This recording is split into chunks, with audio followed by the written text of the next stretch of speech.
Hey, all you, welcome back. Rock on as always. It's been a while again. Been having a lot of.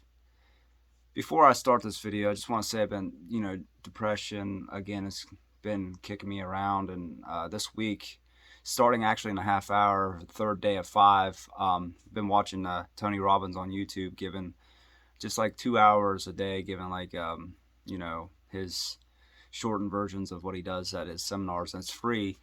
And I've been trying to shift my mind and think more positively. And, even though I'm stuck in this area right now with not a lot of friends and small town life and BS going on, um, I've just trying to been thinking about shifting my mind, my beliefs and all that after all these years. So, um, been doing that, and haven't been on here very often, but going to do a new video now, and he's going live again in about 35 minutes, so I'll put the link below. It'll be after he starts, but you can go back and watch if you're interested. Like I said, it's a 5-day thing, and I'm not getting paid to promote it or anything. It's just just my gift to you if you're struggling also.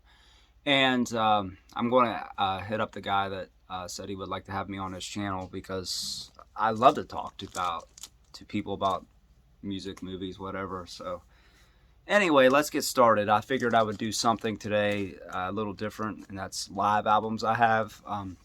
This isn't every album I have that's a live album. I don't listen to a lot of live albums, but sometimes some of them are really good, and sometimes I just buy them just to want to listen to a live record.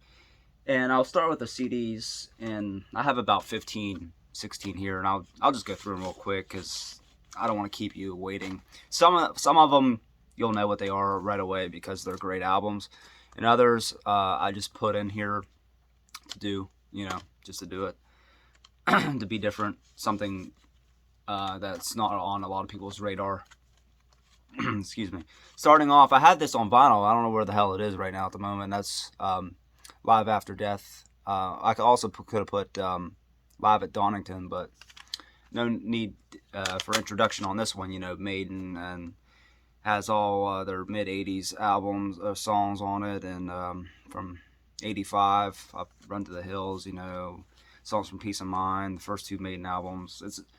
I probably prefer like Live at Donington, or maybe like songs from like I think it's a Real Live one, stuff like that, because it cuts, since this was like their first major album, it cuts off a lot after 85, which to a lot of people like Di'Anno and early Maiden anyway, so that's probably everybody's favorite. Well, not everybody's, but a good portion of Maiden fans told me that's their favorite one. It might not be my favorite one, I don't know. I mean, it's hard to pick with a Maiden live album. And I picked this one just because I saw it on the shelf, and it never gets any love, and that's the Tough Live in the UK. I think it came out in like 2001, 2002. And, it has songs from What Comes Around Goes Around, obviously, and Religious Fix. And I mean, it's nothing special, but it's cool to have and it's autographed. I bought this online. You can't really see it, but it's right there. It's autographed to somebody. I can't really read what it says. Might be it's Stevie Ray Shell's autograph, but it says to somebody. But it has like So Many Seasons, which may be my favorite song by Tough. Tied to the Bells from Religious Fix. I mean, it's a good listen. I mean, nothing special or anything, but Tough was, I don't know, people want to say it's a Poison ripoff because Stevie Ray Shaw had the headband. He looked just like Bret Michaels, but I like him, even though they don't really play anymore. But this one I picked up on my travels last summer, well, 2021, fall 2021. This is a live Udo album from, I think it was around the same, oh no, not 2001, 2011, it's like 10 years after. 2011, 2012, it has all his solo stuff, and also has Accept stuff, like my favorite, Princess of the Dawn, and it also has Rev Raptor, Dominator, Thunderball. I haven't listened to all of his solo stuff, so I don't know what's the best ones, but has, like I said, a lot of Accept stuff, Screaming for a Love Bite, stuff like that. It's a great listen. Next up is my favorite Harem Scarum live album. The Live at the Phoenix, it came out a few years back, like 5, 6 years ago, was really good. This one's really good too, live at the Gods. I think it was in the UK.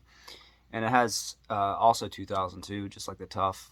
But it has all like the new stuff from Way of the World, which is my third favorite Harem Scarum album, and everything from like Rubber, and which is not really Harem Scarum for me, and all the early hits. So it has all the major part of Harem Scarum's important part of Harem Scarum's discography. I put this light up. I need to lower it, but the glare bounces right off of it. It is a great listen. I highly recommend listening to that if you like Harem Scarum. Next up, speaking of the UK, I put this in here just because it's a great live album, and that's the live Hellbound Spellbound Live 1981. I couldn't fucking remember the name. This is live at Rock City, where I saw Firefest and also Harem Scarum live in 2013 and 2014. The stickiest floors in the world, and it's a great metal club. It's a great metal club in hard rock club in Nottingham, England, and I think the Sting, if I believe that's the one with Wasp, was recorded there. Tigers Pantang recorded stuff there. They did live recordings from Firefest, like Jimmy Jameson and Survivor did one. The David Reese band, Bangalore Choir did one. So yeah, there's a lot of live albums and live recordings from here. And this is, since it's 1981, it has the debut and Hellbound on it. Pretty much the two best Tigers Pantang albums. Pantang albums. But yeah, Take It, Rock and Roll Man, Euthanasia, Wildcat, Don't Stop By, Gangland, Hellbound. So yeah, it's a great listen. And I got this. This is how I got to the Nordic Noise in Denmark. I bought this and I got a free ticket, and I got to see Candlemass, Tigers of Pantang, Electric Boys. It's pretty small. Mike Tramp. It was a pretty small event, like 300 people for a 2-day metal festival, but it was fun. Next up is Kreator, Live Creation. This is my favorite era of Kreator, basically. It has some early stuff, but it's mostly Coma of Souls up to, when the hell did this come out? I'm not sure when this came out, like early 2000s, mid 2000s. And I don't really like the first few albums by Kreator, first two especially, because it's really hard to understand. I mean, that's what they were back then. I mean, you can listen to them like Pleasure to Kill. You can listen to it really closely, you can hear it. But I like the more, from Terrible Certainty, Coma of Souls, which is one of my favorite thrash metal albums ever, up to Violent Revolution and their 90s stuff. That's my favorite Kreator era, late 80s to like 2003. And yeah, it has everything like Violent Revolution, Phobia, Pleasure to Kill, Terrible Certainty, Golden Age, which is an awesome song from the underrated Endorama, which I talked about in my video, Under the Guillotine, and yeah, just a lot of good stuff. So yeah, that's like 2 vinyl. There's a lot, and it's on bright yellow. So I would highly recommend getting this. It's really cool, so you can see the bright yellow wax. And it came with a 3-pack of CD, Digipack 3 CD inside of it too. And I don't know where I put it. I had it in my car, but it's gone now somewhere. Next up, here's one that you probably wouldn't think. Night of the Living Dead by Jackal. It's a short live album. It's not a great live album, but I put it in here, and there's only 50 copies made, which is why I haven't opened it. It's probably the least made album I have in terms of number of copies. I have it on cassette though, and it's not like an album where you have to get it, but it has all their major hits like Push Comes to Shove, Headed for Destruction, Down on Me, Redneck Punk, stuff like that. Yeah, it's. I'm glad to have it in my collection because you just don't see this very often. There's only, like I said, only 50 made, and I got that damn glare on. I'll just change the brightness, but Jackal's a great band to see live. They're very loud, but when he revs up the chainsaw and starts cutting up shit, it's really cool. Definitely, I would recommend seeing Jackal. Next up, one of my favorite bands, and that's Journey. I know it's not hard rock or metal, but I love AOR too, and Journey's probably my second, third favorite band of all time. And this is their Essential live release. It was released right after their greatest album, Escape, so it has everything from the early 80s to the mid 70s, late 70s, you know, People and Places, um, just the same way, stuff like that. And plus everything from Escape, like Don't Stop Believing, um, you know, Who's Crying Now, all that stuff. And the Party's Over, Hopelessly in Love was the hit. That was they recorded the studio song for this album, and it was a good song too. So it's just, if you love Journey, Captured, no more needs to be said about it. You know it. This is a recent album. It came out a couple years ago. I have two of their live albums, but I just thought I would. The CD, the other one's on CD, the Valhalla CD, which is probably a better album than this one, but I don't know where it is at the moment because I have so many CDs. That's the new Hammerfall that came out, Live Against the World. It has all like their major hits on it, you know, or well-known songs like Heeding the Call, Any Means Necessary, Natural High, Dragon Lies Bleeding, Let Their Hammer Fall, Hearts on Fire, Hearts on Fire. Yeah, that's the song they end it with. I love Crimson Thunder is a great fucking album. I don't have all their albums. I have a good bit of them. They're one of my favorite power metal bands, later power metal bands. And this is a 3 CD live set, or 3 vinyl live set. And I think their best songs, or the best album by far, is one of the best power metal albums ever made, in my opinion, is their debut, Glory to the Brave, then Legacy of Kings, and it's right, the one after that's just right behind it, and then Crimson Thunder. That's my 3 favorites by them. Their last few have been hit and miss. Like I didn't get the new one yet, the Hammer or something. I forget the name of it. I heard it. It's okay. And I got the one before it. It's okay. But early Hammerfall is where it's at. Next up, I love Alice Cooper. I couldn't pick just one. I have the Olympia one, which is probably better track listing, and you know, Trashes the World. Trashes the World is fucking awesome because that's when the height of Alice Cooper came back, and the hard rock Alice Cooper with, you know, Trash and Constrictor and all those. Those are probably better than these two, but I picked this one, Apollo Theater in Glasgow, because it was recorded in 1982 when Alice was off his ass on drugs, right?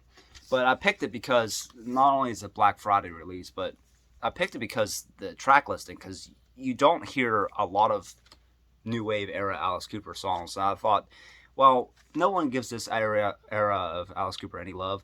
It's definitely not the best era, but it has some good songs from it. So it's like Who Do We Think We Are, which is the lead song off of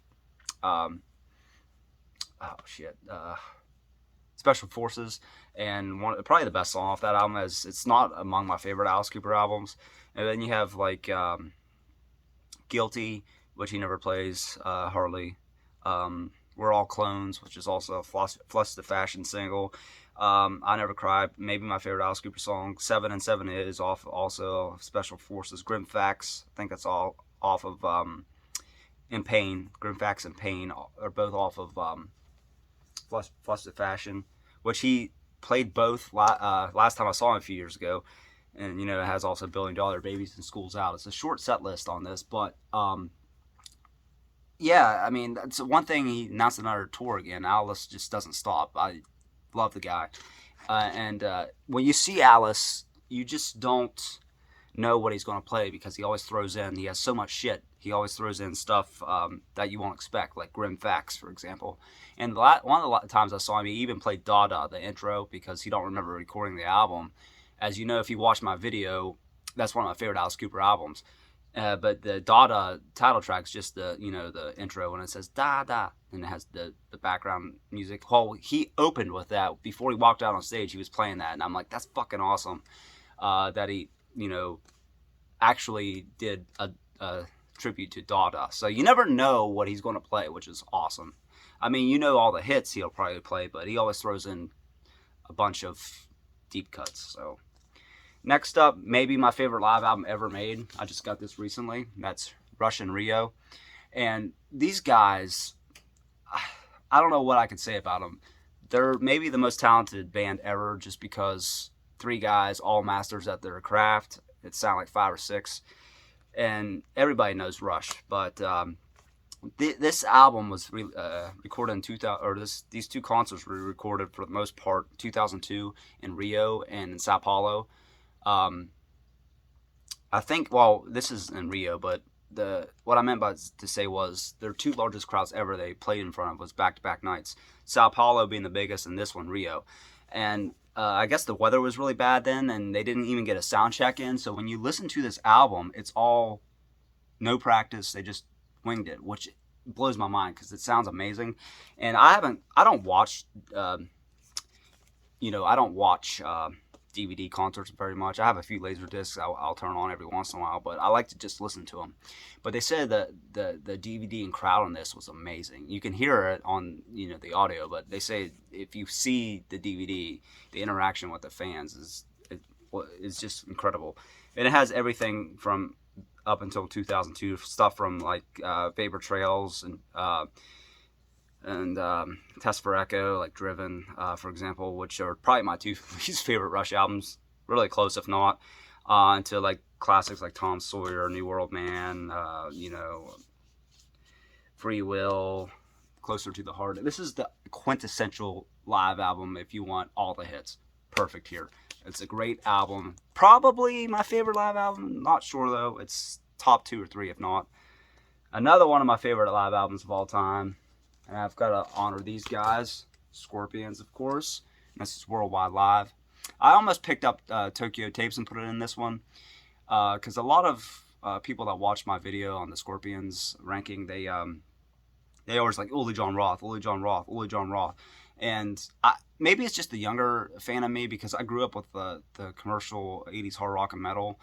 And when I listen to 70s Scorpions, it's definitely different, but still amazing because Ole's progressive blues. I can't describe his playing because no one sounds like he does. And that's why the reason he left the band, because he wanted to pursue a different type of sound. And you can listen to like We'll Burn the Sky, The Sails of Sharon, Entrance, Love's Like a River, all those songs from the 70s that are fucking awesome. But to me, I just prefer the more commercial side of the Scorpions in terms of like, the Zoo, Is There Anybody There, Bad Boys Running Wild, stuff like that. I just prefer those. Maybe it's just because that's what I grew up with, but I still love the 70s Scorpions, and I have one of his albums, Willie John Roth solo albums. But yeah, Worldwide Live is one of the most famous live albums ever made. It has Blackout, Bad Boys Running Wild, Loving You Sunday Morning, The Zoo, No One Like You, all the hits from up until the mid 80s. And Holiday, Still Loving You, Can't Live Without You. It has everything, and it just sounds really good. And it doesn't really need to be said, everybody knows that album, but I had to put it in there. That's definitely top 5. And here's another top 2 or 3 live album ever made, in my opinion, and a lot of people would agree, and that's Strangers in the Night. Speaking of Schenker and Lee John Roth, guitar gods from the 70s. I mean, this album sounds so much like the fucking studio records, it's insane. Yeah, I mean, Lights Out, Rock Bottom, Too Hot to Handle, I'm a Loser, Cherry, Mother Mary. I mean, it's just so many good songs. And actually, Cherry's not on this. Only You Can Rock Me, Rock Me. It's just a great song, or it's just a great album. I actually got their live one from Youngstown. I haven't opened it yet because it's going for ridiculous prices. I'll eventually listen to it, but this one is just perfect. If you want the perfect studio live album sound, this is the album for you. And yeah, it's just UFO to me. Pete Way was awesome. Rest in peace. Is one of the most criminally underrated bands ever made, or ever formed, I should say. Here's another one. Now, I got this for $1 because it's beat up, but you couldn't beat it. And that's Unleashed in the East. This, to me, is probably my favorite Judas Priest live album. I mean, they've released a lot. I mean, Priest Live has a better track list, maybe, because it's more diverse, but it has a lot of unpopular songs, like from the Turbo album era, which I like Turbo, don't get me wrong, but the rawest sound of Priest is on this album, the late 70s, Unleashed in the East, because you had like Hellbent for Leather, Exciter, Sinner, Diamonds and Rust, Victim of Changes, all that stuff, from actually Hell Bent for Leather's not even on this. So much I know. Running Wild, or is Killing Machine? No, it's not even, Killing Machine's not even listed either. Oh, it's because it is the same year, but it's not on here. But yeah, that's one. I prefer 80s Priest mostly, and some 70s Priest like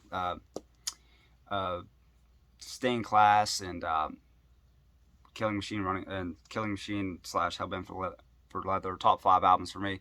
But I mean, like, you got Painkiller and British Steel and Screaming for Vengeance, and you just can't beat that. Painkiller is 90s, but you can't beat that run from British Steel, Hellbent for God damn it, Screaming for Vengeance, and the one with the machine on the front. God damn, can't remember names, but Defenders of the Faith. Those 3 in a row there. Then you have Painkiller at the end, 1990, but it's close enough. That was just the perfect run. And even Point of Entry, a lot of people don't like, but I think it's pretty underrated. But to get the raw sound of Judas Priest, I think Unleashed in the East is the live album for you.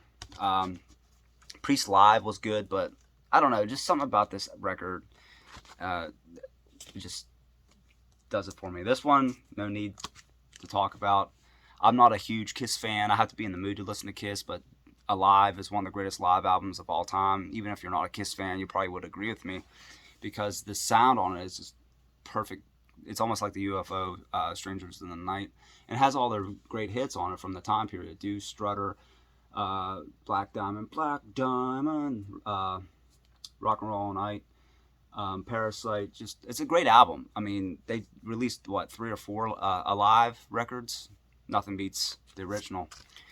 And this is already going too long. The last one, Speak of the Devil. Another one I don't really need to talk about is Ozzy Osbourne doing his solo stuff, Black Sabbath, basically, with Brad Gillis on guitar. Brad Gillis, I'll say this right now, a lot of people don't like Night Ranger. I can see why, because they're often known as a chick band. I like Night Ranger. I don't love Night Ranger, but they're really great live. And Brad Gillis is just fucking amazing live. He's a great guitar player. And I've seen Night Ranger at least 3 or 4 times. And he just tears it up. And when you listen to this album, he's just tearing it up. I'm not saying he's Randy Rhoads. I'm not saying he's Jake E. Lee, but or even Zakk Wylde, but I'm not a huge Zakk Wylde fan because of all the pinch harmonics, and I mean, he's a great guitar player, don't get me wrong, I think he's awesome, but he's just too predictable, I guess, sort of like Yngwie with all his arpeggios. But Brad Gillis needs to be in the discussion of one of the most criminally underrated guitar players of all time that never gets his due, probably because it's Night Ranger. But that's all I have on this video, and I'll probably do another one eventually of live albums, because I wanted to limit it to one per artist. So yeah, if I want to do another Alice Cooper one, I got that one over there, or another one. I could have done the Mr. Big. I think I might do that next time if I do one, the live in Japan and Laserdisc. But anyway, I want to say thanks again. I'm trying to reach out more to my audience, and when I'm doing this mental thing, I'm going to stop saying subscribe, because that's like trying to tell people what to do from learning about this mental empowerment movement, I guess, and Tony Robbins. People are going to subscribe if they want to or not. They're not going to be like, oh, I have to subscribe because he told me to. I'm just going to stop saying that, because I'm just reaching out to you. I like talking to all my people, all my fans out there, all the people that follow my channel. So it's a big help. But I realize, I'm like, you're going to watch, you're not going to watch, you're going to subscribe, you're not going to subscribe.